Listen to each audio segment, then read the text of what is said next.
Hey, what's going on, APUSH peeps? We have part one of a four-part series where I'm actually going to break down the new APUSH curriculum and the test. Drastic changes for the 2014-2015 school year and going forward compared to previous APUSH tests. This video we're going to focus on multiple choice questions. So make sure you understand what exactly you will be facing on the new APUSH test. So let's go over the test as a whole. Part one, which includes the multiple choice, will consist of 55 multiple choice questions, and the suggested time for that is 55 minutes. And in addition to that, you'll have 4 short answer questions or SAQs, and I'll have another video on that to check out. And the suggested time for that is 45 minutes. So they give you 100 minutes for part one. They will hand you part one of the test, and you have 100 minutes to complete it. How much time you actually spend on each is up to you, but this is how the College Board would suggest you break it up. Then you will have a break, 10-15 minute break. You'll come back, and then you will have part two. Part two will consist of 1 DBQ essay, and 60 minutes is suggested for the time, and that includes reading the documents, and that's the same time frame that you had last year. You'll also in part two have a long essay, and they suggest 35 minutes for that. And that's the same time that they suggested for the free response questions from last year. And I will have this video is going to focus on the multiple choice. Another one will focus on the short answer. A third one will focus on the DBQ, and a fourth will focus on the long essay because the rules have changed on how you will be graded on the essays, and new rules apply for the multiple choice and the short answer questions. And that's it. That's your entire test. So 195 minutes total with a 10 to 15 minute break in between. Okay, before we get into the actual multiple choice questions, it is imperative that you understand the new curriculum. If you have not already, download and look at the new curriculum. I don't care if you are a teacher. I don't care if you are a student. Anybody who is associated with APUSH should understand this new curriculum. It is paramount to your success in this course.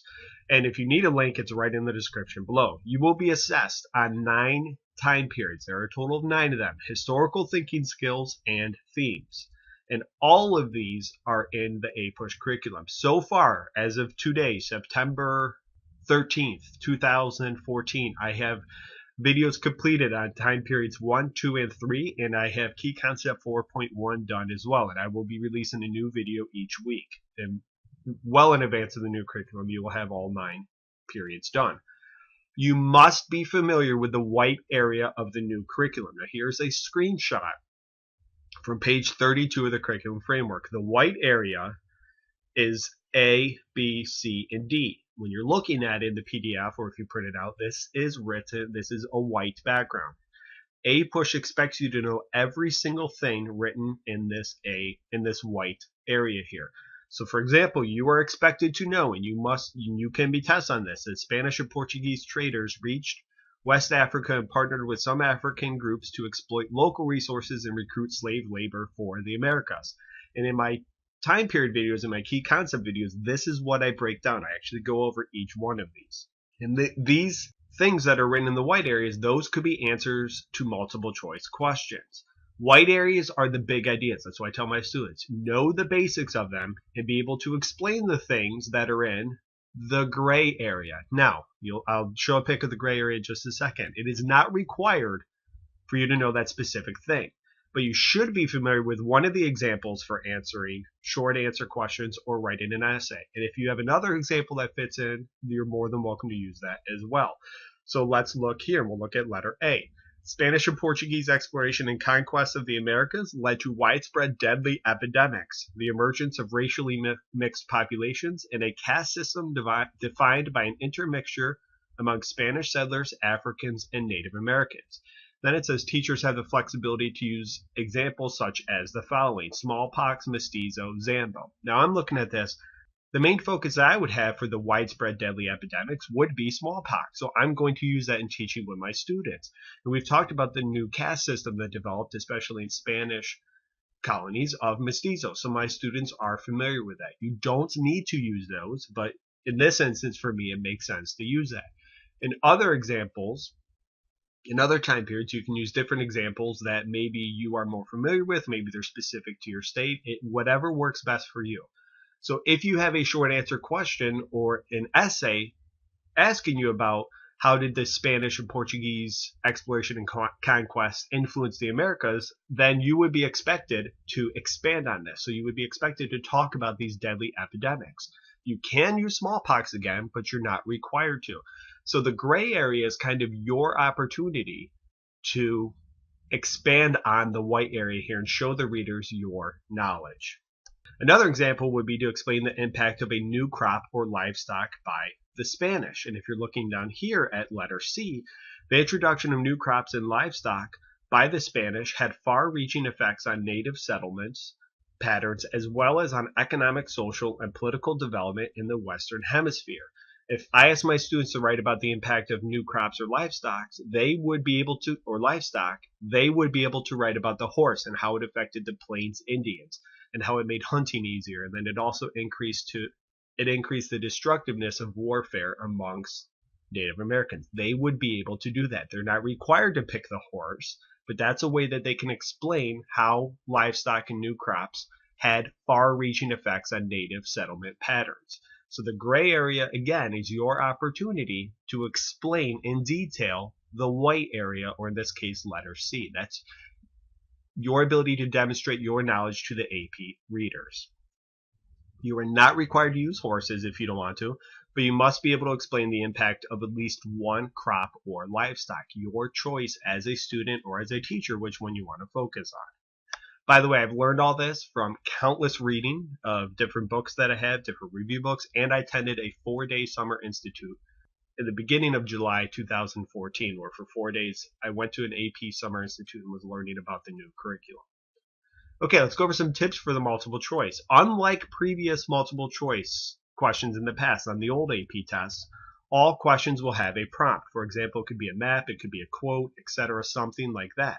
This prompt will then be used for the following 3 to 5 questions, usually. Sometimes it's 3, sometimes it's 5, it depends.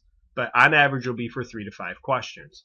What I would encourage you to do is look at the source or the author immediately. For example, maybe you'll see a quote from George Washington's farewell address, and it will say, George Washington's farewell address. Well, that's something you should be pretty familiar with.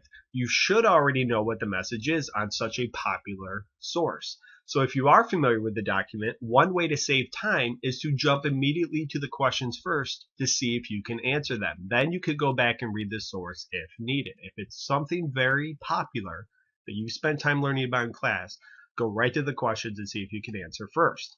Now, going back to that white area, there are many terms listed in the white area that you must know. So if we're looking at this white area, you will see down here, in the economies of the Spanish colonies, Indian labor used in the encomienda system. So you see encomienda system is in the white area. That is a must-know term. Other terms like common sense by Thomas Paine, the encomienda system as I just mentioned, the Pueblo revolt, these are things that are specifically mentioned in the white area that are fair game for answers that you absolutely positively have to know. I have or will have by the time the exam rolls around in May, videos on most, if not all of them. I already have videos on these 3, common sense, the encomienda system, and the Pueblo revolt. I'm going to, currently in the next couple of days, I'll have one on the American System by Henry Clay. That's specifically mentioned. I will have George Washington's farewell address. So a lot of these ideas in the white area I'm going to break down so you can be more familiar with them. Now, the last part we'll talk about is the types of question stems. What exactly are some questions that you can encounter? So that all goes back to the document that several questions will be based on. So going back to those historical thinking skills I talked about a little bit in the beginning of the video, and I'll do a separate video on those, these questions are going to test not only content, but your ability to understand these historical thinking skills. So one example could be the impact of the blank, whatever the document is, mentioned in the above excerpt was. So for example, a question could say the impact of the encomienda system mentioned in the above excerpt was. So you're expected to know what is an impact of the encomienda system. Another question step could be which of the following was the effect of the above event. Sticking with the encomienda system, what was the effect of the encomienda system? It's pretty much similar to the question I just asked, just worded a little differently. Now, knowing historical causation, that's one of the important historical thinking skills. You could be asked what contributed to, for example, the encomienda system, the Pueblo revolt. common sense, the nullification crisis, you name it, they could ask you a question about it. So it's essentially asking you what caused this. Another one, a point of view, is something very important that AP is stressing, that you should understand the author's point of view. So they could ask you which group or person would support or disagree with the position described above. So you would have to connect that to another person or group of people that would agree or disagree with whatever the prompt is, whatever that quote is, or whatever the picture is. Another one would be the above description is most similar to what other event or time period in U.S. history. And two themes, comparison and continuity and change over time, are huge as well. AP really wants you to understand, and this is something that historians do, is understand how things are similar, different, and how they connect to each other. Throughout history, we see a lot of events. How are they similar, or how do they connect to each other? So, for example, the First Great Awakening could be similar to the Second Great Awakening because, and there will be an answer. All right, hopefully I was able to clear up the multiple choice for you, the new multiple choice for the AP test. If you have not already, please take a moment and subscribe to my channel. And if you found this video helpful, please help spread the word. If you are a teacher, share this with your students. If you're a student, share this with your teacher. Let your friends know. This is a huge change for this coming year. If you have any questions or comments, if you want me to elaborate on something, if you have a question that you're still unclear about, please feel free to leave them in the comment section below, and I will do my best to get back to you. I really thank you guys for watching all my videos, and best of luck to you all this year. Thank you for watching, and have a good day.